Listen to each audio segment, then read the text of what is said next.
सच्चिदानंद विग्रहं पूर्णब्रह्मपरानंदमीशमानंदिवल्लभं।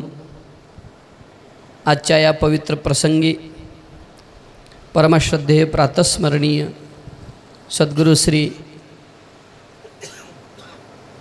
अदृश्य काडसिद्धेश्वर स्वामीजींच्या पावन चरणावरती नतमस्तक होऊन आदरणीय परमश्रद्धेय प्रातस्मरणीय श्यामचैतन्यजी बाबा, आदरणीय प्रातस्मरणीय सद्गुरु श्री गुमानगिरी बाबा आणि सद्गुरु श्री चंद्रशेखर बाबांचं आता थोड्या वेळात आगमन होणारच आहे।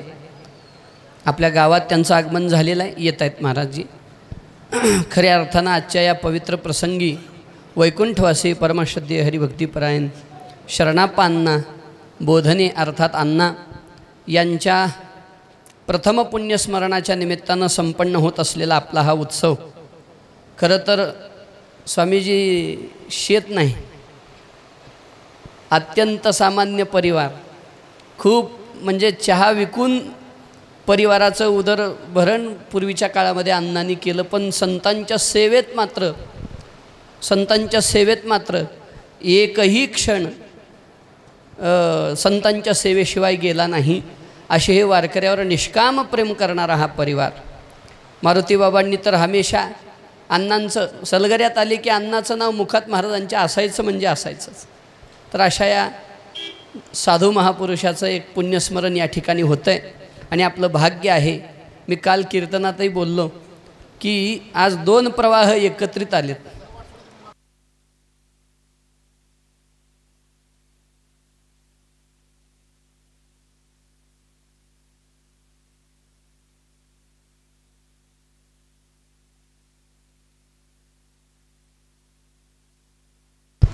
आज खरं पाहता दोन प्रवाह एकत्रित आलेत, ते म्हणजे एक ज्ञानगंगा आणि दुसरी कर्मगंगा। खरं तर सद्गुरू श्री चंद्रशेखर बाबांच्या रूपानं ज्ञानप्रवाह भक्तिप्रवाह या ठिकाणी उपस्थित आहेत आणि स्वामीजींच्या रूपानं खऱ्या अर्थानं एखाद्या साधूचं कसं तुका म्हणे आता उरलो उपकारा पुरता, हे जसं जीवन आहे तसंच अगदी खरं बघायला गेलं तर भिक्षुको वित्तवान लोके हे जसं वर्णन आहे भागवत महात्म्यामध्ये, तसं स्वामीजींचं जीवन आहे। ऐश्वर्याला कमी नाही मठाच्या, पण राहणीमानात जर आपण पाहायला लागलो तर खरंच साधूंनी कसं असावं। खरं तर पाणीद्वये भोगतो ममत, अंतरंग वृत्ती त्यांची तशीच आहे। शंकराचार्य जसं म्हणतात, मूलंतरो केवलमाश्रयंत पाणीद्वये भोक्तो ममत्रयंत कंथामपि स्त्रीमिव कुत्सयंत कौपीनवंत खलु भाग्यवंत। असंच स्वामीजींचं एक प्रकारचं जीवन आहे। आपल्या आळंदीच्या उत्सवातही त्यांचे चरण लागावे असा आपल्या सगळ्यांचा आग्रह होता, परंतु चातुर्मास असल्यामुळं श्रीगुरूंना येता आलं नाही आणि स्वामीजींच्या मागं खूप व्यस्तता। हे खरं तर अण्णाचं पुण्य उभं राहिलं आहे की दोनही महापुरुष आज या उत्सवामध्ये उपस्थित आहेत आणि हे आपलं खूप मोठं भाग्य आहे। पुण्य फळले बहुता दिवसा, हा जो क्षण आज आपण अनुभवत आहोत म्हणजे नक्की अनुभवत आहोत। कारण कोण पुण्य कोण गाठी, ज्यासी ऐसी याची भेटी। खऱ्या अर्थानं आपलं पुण्य, खरं तर असंही म्हणता येणार नाही, माझा तर वैयक्तिक भाव असा आहे, हे पुण्याईचं फळ नाही, ते त्यांच्या कृपेचं फळ आहे। आपण काय पुण्य करणार आहोत आणि काय संत आपल्याला भेटणार आहेत आपल्या कर्तृत्वानं, पण खऱ्या अर्थानं ती त्यांनी केलेली कृपा आहे की त्या कृपेचं फळ आहे की त्यांचं दर्शन आपल्याला या ठिकाणी प्रत्यक्ष होतं आहे। सद्गुरूंच्या चरणी पुन्हा पुन्हा साष्टांग प्रणाम करून स्वामीजींना थोडं पुढं एक कार्यक्रम आहे, त्यामुळं स्वामीजी दोन शब्द आशीर्वाद आपल्या सर्वांना देतील आणि मग त्यांनी पुढं प्रस्थान करणार आहेत।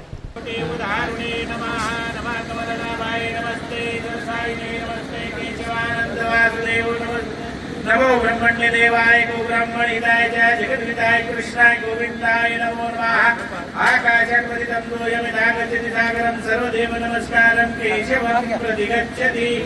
एष निष्कण्टकामन्ता यत्र सम्पूज्यते हरिगुपदं नमस्ते पूर्णस्य पूर्णमादाय पूर्णमेवावशिष्यते।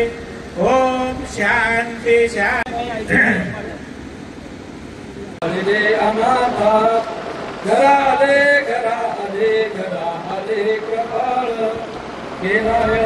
केला निळा पावन संत पूजा ज्याचे घरी तेथे विठ्ठलाची फेरी संत पूजा ज्याने केली ठाणे काळाची उठविली संत पूजेचे महिमान ब्रह्मादिका येतील नमन संत पूजा ज्याने केली ठाणे काळाची उठविली तुका म्हणे संत पूजा त्याची आवडे गरुड ध्वजा संत पूजा ज्याने वाशिनां भुवनत्रयं सर्वभूत निवासोऽसि वासुदेवो नमस्तुते नमो ब्रह्मण्य देवाय गो ब्राह्मण हिताय च जगद्विताय कृष्णाय गोविंदाय नमो नमः आकाशात् पतितं तोयं यथा गच्छति सागरं सर्वदेव नमस्कारं केशवं प्रत्यगच्छति गुरुर्ब्रह्मा गुरुर्विष्णु गुरुर्देवश्वरा गुरुर्साक्षात् परब्रह्म तस्मै श्री गुरुवे नमः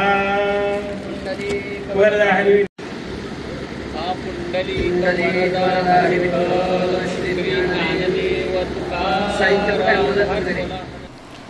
लिखति यदि गृहीत्वा शारदा सर्वकालं तदपि तव गुणानाम् ईशपारं न याति।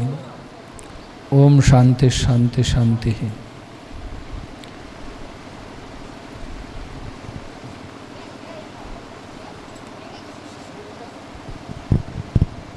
हरिभक्त परायणकार ब्रह्मलीन शरणप्पा महाराजांच्या प्रथम स्मृतीनिमित्ताने आयोजित या समारंभात आशीर्वाद आणि आशीर्वचन देण्यासाठी उपस्थित पूज्यत्रयांना वंदन करून आपणा सगळ्यांनाही भरपूर नमस्कार।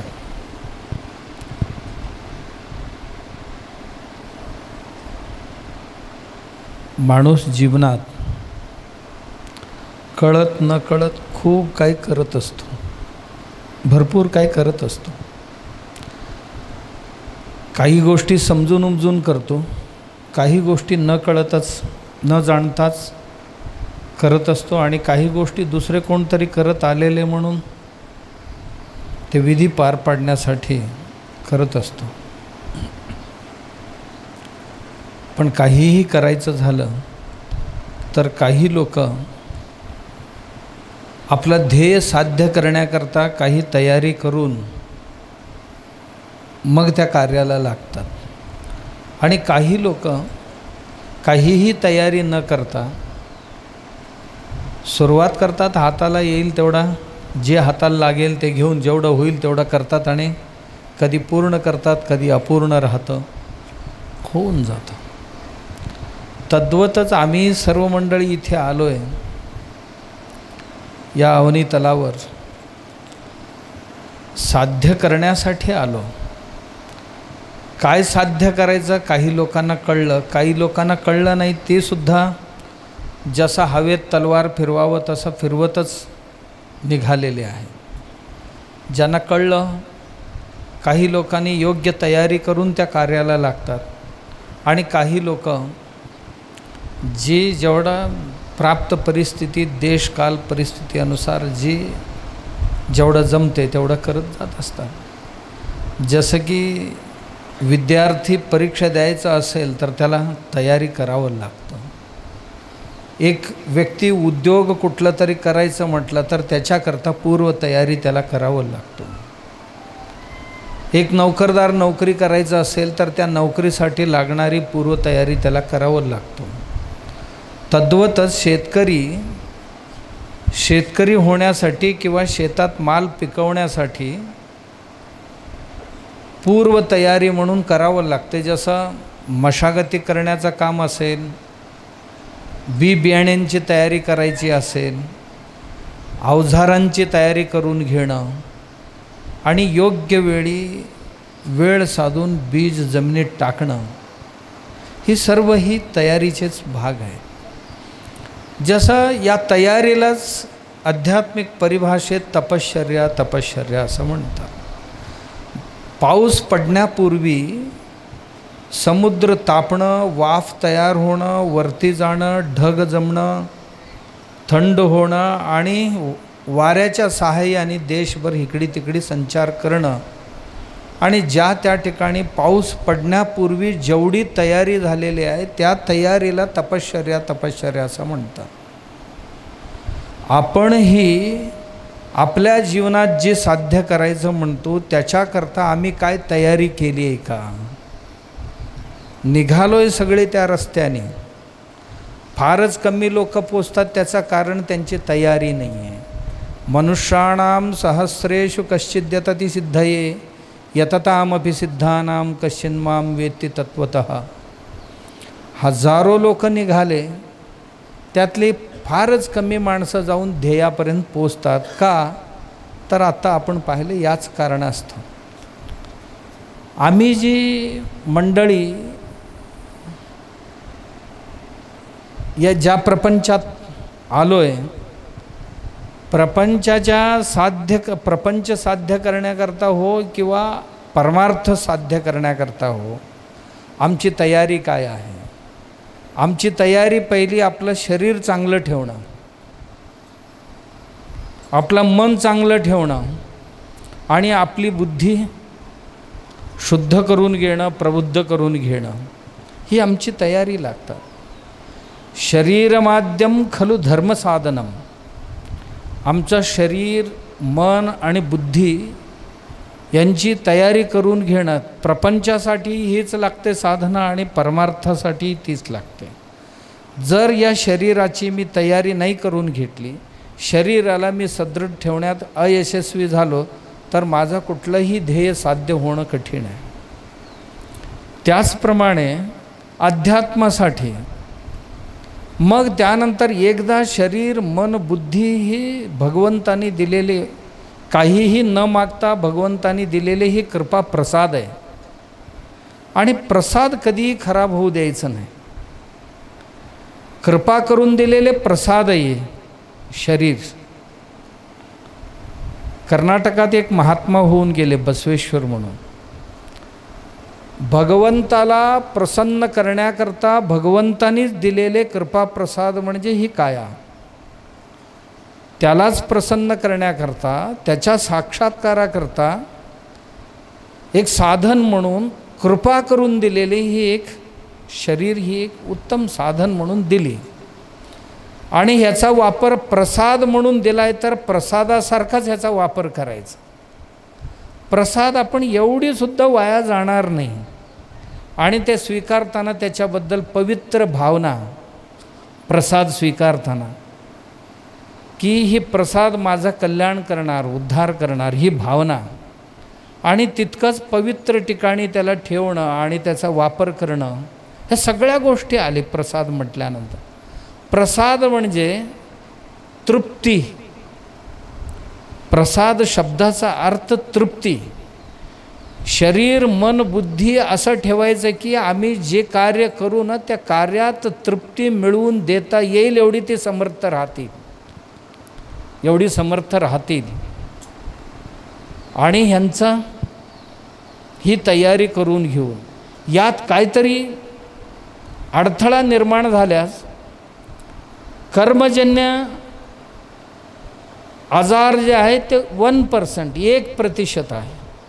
99% या शरीराची जबाबदारी आमचीच आहे, ज्याला पथ्यजन्य आजार म्हणतात. 99% पथ्यजन्य असतात आमचे आजार आणि 1% हा कर्मजन्य असतो, म्हणजे पूर्वजन्मातल्या काहीतरी कर्माचा फळ म्हणून आपण भोगतो. 1% असते. म्हणजे आम्ही ज्या पथ्या पाळायला पाहिजे ते पाळून ह्याला चांगलं ठेवणं आणि मग या शरीराने लौकिक आणि पारलौकिक ध्येय साध्य करण्याकरता प्रपंचाकरताही साधना पाहिजे, परमार्थाकरताही साधना पाहिजे. जेव्हा साधना करतो तेव्हा इथून मला वारीला जायचं आहे पंढरपूरला, तर किती 8-15 दिवस, महिनाभरापासून आम्ही आधी तयारी करतो की परत येईपर्यंत घर पण चालले पाहिजे आणि मला तिथपर्यंत चालत जाणं आणि येणं आणि तेही नुसतं जाणं येणं नाही, त्याच्याबरोबर आमची भजन भक्ती ध्यान धारणा हे सर्वही करत करत जाणं आणि येणं, ह्याच्याकरता जेवढी लागते शरीराची मनाची बुद्धीची आणि त्याबरोबरच ज्या आर्थिकतेची ज्या लोकांची, ह्या सगळ्या गोष्टी आपण तयार करतो, करून मग निघतो. तद्वतच माझ्या जीवनात खूप मोठी यात्रेसाठी, जसं वारीला मला जाऊन यायचं आहे निघालो, तसा आम्हालाही ही खूप मोठी जीवन यात्रा करायचं आहे. यात्रेची तयारी तो इथेही मला समाधान द्यायला पाहिजे आणि जी यात्रेला जिथे जाणार आहे तिथेही मला समाधान दिली पाहिजे, एवढी माझी तयारी ते चांगले असायला पाहिजे. अन्यथा ध्येय साध्य होणार नाही. मी वाचत होतो अशीच एक महाराजा होता,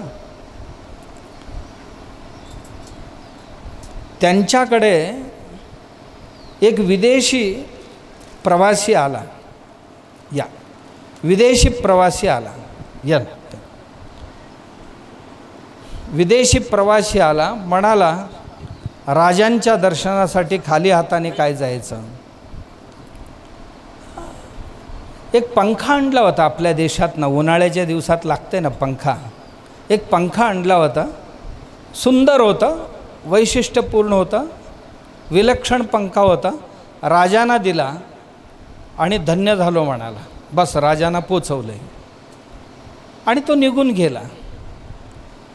राजा थोडा वेळ ठेवला, पंखा वापरला आणि नंतर म्हणाला हे किती असे कितीतरी लोक देतात, किती ठेवायचं.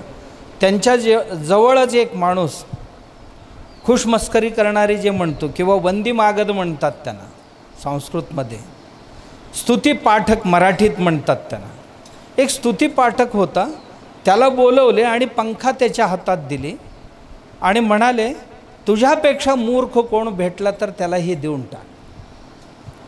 त्याला आधी दिली. तो विचारला ही पंखा घेऊन काय करू महाराज, काय करू म्हणजे, तुझ्यापेक्षा मूर्ख कोण भेटला तर त्याला देऊन टाक.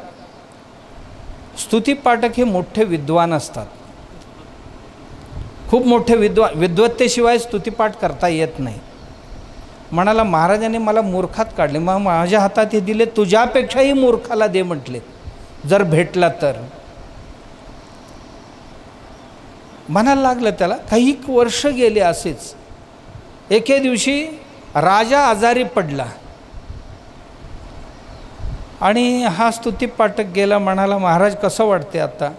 महाराज म्हणाले आत्ता काय मला खात्री वाटत नाही, आत्ता मी खूप मोठ्या दीर्घ यात्रेसाठी निघणार, म्हणजे ही शरीर टाकून पुढच्या शरीर म्हणजे पुढच्या यात्रेसाठी मी निघणार, दीर्घ यात्रेसाठी निघावं लागेल मला असं म्हणाला.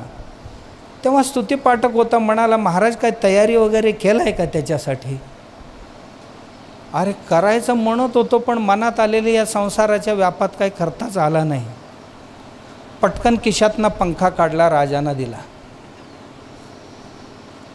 महाराज म्हटले हे का. महाराज तुम्हीच सांगितलं होतं तुझ्यापेक्षा मूर्ख कोण भेटला तर त्याला द्या म्हणून. तुम्हाला दीर्घ यात्रेला निघायचं सगळी माहिती आहे, माहिती असून सुद्धा तयारी केला नाही म्हणजे तुमच्यासारखा मूर्ख जगात दुसरा या क्षणाला तरी भेटत नाही. आणि हे घ्या म्हणाला. कथा मी कुठल्याही राजांची प्रजांची नाही सांगितलं, आमच्या सगळ्यांचीच कथा हीच आहे. आम्हाला सगळी कळते पण कधी कधी वळते नाही तर वळत नाही.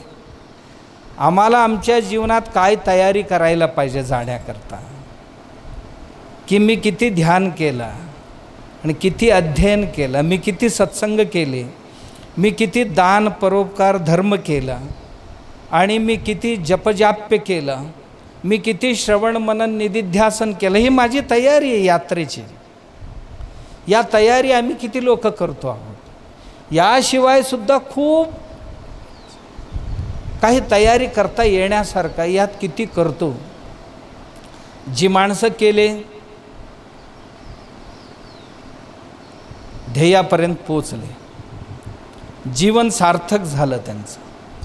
आणि सार्थक्य झालेले लोकांची यादी खूप छोटी असते, कारण त्यांची जीवित कालावधीच फार छोटी असते. 100 वर्ष जगले ह्याला जीवन म्हणत नाही. 100 वर्षातलं किती काळ त्यांनी स्वतःच्या कल्याणासाठी, समाजाच्या भल्यासाठी, सर्वभूत हिते रताः याच्यासाठी किती खर्ची गाठली, तीच तेवढी त्यांची जगणं म्हणायचं. बाकीचे जगणं सगळे खाणं पिणं, 2 पाखरंसुद्धा 2 अंडी घालतात घरट्यात, पिलं बनवतात, मोठे होईपर्यंत चोचेने त्यांना भरवतात, मोठे झाले की त्यांची ते जातात. आम्हीही तेवढीच करतो, तेही तेवढीच करतात. त्याला जगणं काय? जगणं खरी जगणं असते की आमची तयारी किती झाली. तसे एक तयारी झालेले एक साधक आमच्या ज्ञानेश्वर महाराजांचे पिताश्री केले. मला डॉक्टर सकाळी सांगत होते, मला येताना आमचा योगेश आणि श्रीकांत सांगत होते की साधे संसारात काही लोक पैशाला ऐश्वर्य मानतात, काही लोक संस्कारांना ऐश्वर्य मानतात. सुभाषित आहे एक, ऐश्वर्य असताना दान न करणारा आणि दारिद्र्य असताना भक्ती न करणारा, या दोघांनाही गळ्यात मोठे दगड बांधून पाण्यात टाकावं असा. धन असताना दान न करणारा, दारिद्र्य असताना ध्यान न करणारा, या दोघांनाही ट्रीटमेंट एकच द्यावं असं म्हटलं. मोठं गुंड बांधायचं गळ्यात आणि ह्यांना परत वर येणार नाही असं टाकून. म्हणून ऐश्वर्य हे, मला म्हटलं की आमचं ज्ञानेश्वर महाराज छोट्या पगाराचा माणूस आहे, पण मन केवढा मोठा आहे या माणसाचा. एवढ्या ह्या सगळ्या माणसांना एकत्रित आणणं, आणि संपत्ती बघून नाही आहे, त्यांची जी भावना आहे, त्यांची जी भक्ती आहे, आणि आपल्या सगळ्यांची जे साथ आहे त्यांना, हे बघून एवढी मोठी मोठी महर्षी या कार्यक्रमासाठी आले. आणि आमच्या महेश महाराज, मला त्यांचाच आग्रह जास्त होता. त्यांनी सांगितले आमच्या त्या श्रीकांतला, काही कर तू, महाराजांना तेवढं घेऊन यायला पाहिजे बघ. आणि स्वतः ते आले होते. मी त्यांना म्हटलं एका कंडिशनवर येईल. कुठलं कंडिशन घातले महाराज? तुमची तब्येत चांगलं ठेवायचं, मग नंतर आम्हाला बोलवायचं, आणि अन्यथा जीवन प्रवाह निघून जातील, जाणारी सगळी निघून जातील, ऐकणारेही निघून जाऊ, आम्ही निघून जाऊ, तुम्ही तेवढेच राहाल. म्हणून आपल्यालाही सगळ्यांना माझी विनंती आहे, हा माणूस निरोगी राहायला पाहिजे, खूप दिवस सक्षमपणे यात अध्यात्म कार्य करायला पाहिजे. त्याकरता या माणसाची शरीराची चांगले राहण्याची गरज आहे. तर इथून पुढे 1-2-4 महिने कोणीच बोलवू नका त्यांना, कशा नाही, बहिष्कार टाका त्यांच्यावर, बहिष्कार टाका, यांना कोणी बोलवू नका. आणि जेव्हा तब्येत चांगलं होईल, क्रिएटिन आहे ते 8 आहे, ते जेव्हा 1.5च्या आत येईल तेव्हा महाराज चला आता जाऊया म्हणायला. आणि ते कसं करायचं बघू आपण. तर एवढ्या महात्मा लोकांची कृपा आहे, तर निश्चितच आपण कराल. खूप आग्रह करून आम्हा लोकांना ते सतावतात, मग ह्याला का सतवू नये बाबा आम्ही. तर मी सगळ्यांनाच धन्यवाद देतो, शुभेच्छा देतो. आणि आपल्या निमित्ताने ह्या सर्व महंतांची दर्शन झालं, सर्व अधिकारी पुरुषांची दर्शन झालं, त्याकरता मी कृतज्ञ आहे सर्वांना. धन्यवाद, नमस्कार. मध्ये त्यांचं पदस्पर्श झालं, थांबले होते, त्यावेळेस मी स्वामीजींच्या चरणावर माझं एक साकडं घातलं होतं आणि बांधून घेतलं, त्यांना शपथ घातल्यासारखंच प्रार्थना विनंती केलो स्वामीजींना. माझ्या महेश महाराज आणि आमच्या महेश महाराज, आमच्या परिसराला मिळालेला फार मोठा हा प्रेममूर्ती महात्मा आहे स्वामीजी. आणि ऑलरेडी मोठं हॉस्पिटल पण आहे स्वामीजीचं. आणि स्वामीजींना वेळोवेळी कल्पना कुठल्या माध्यमाने येते की तुमच्या महेश महाराजाला मी नेहमी डायरेक्ट फोनवर बोलत असतो, तू थोडं बोलतेच महाराज, प्रेमानं बोलतेत. प्रेममूर्तीच आहेत सगळे इथं. वैराग्य मूर्ती आहेत, ज्ञानमूर्ती आहेत. कालच रात्री सांगितले महेश महाराजांनी काय म्हटले म्हण, बोलू का? थोडा अर्थोरे भाषेत बोले म्हण, तुमच्या महेश महाराजाला मी सांगत असतो, तू अगोदर तुझी तब्येत सांभाळ, आणि त्याच्या पुढं म्हणत असतो तू कार्यक्रमला सोकलास, नवे नवे लोक तुला कार्यक्रमला सोकवलेत, पण तुका म्हणे लोक त्याजावा जैसा का ओक, लोक काय ऐकतील सोडून देतील, मेल्यावर सोबत लोक येतात का म्हणतो तुमच्या महेश महाराजाला. जर तब्येत चांगलं ठेवलास तर 100 वर्ष करणार कीर्तन प्रवचन, असं म्हणत असतो तुमच्या महेश महाराजाला. म्हणून तुमच्या महेश महाराजांचं तब्येत सांभाळायची जबाबदारी तुमची आहे डॉक्टर साहेब. मला म्हणले महाराज खरंच तुम्ही ह्या क्षेत्रातले आहात, आमची ताकद एवढी आहे इथं किडनी डोनर देखील, आता किडनीचा विषय, पण आमच्या महेश महाराज दैववादी आहेत, प्रारब्धवादी आहेत, नशीबवादी आहेत, कपाळवादी आहेत. पण तुम्ही थोडं सायन्स बोललात, 1% म्हणलालेत.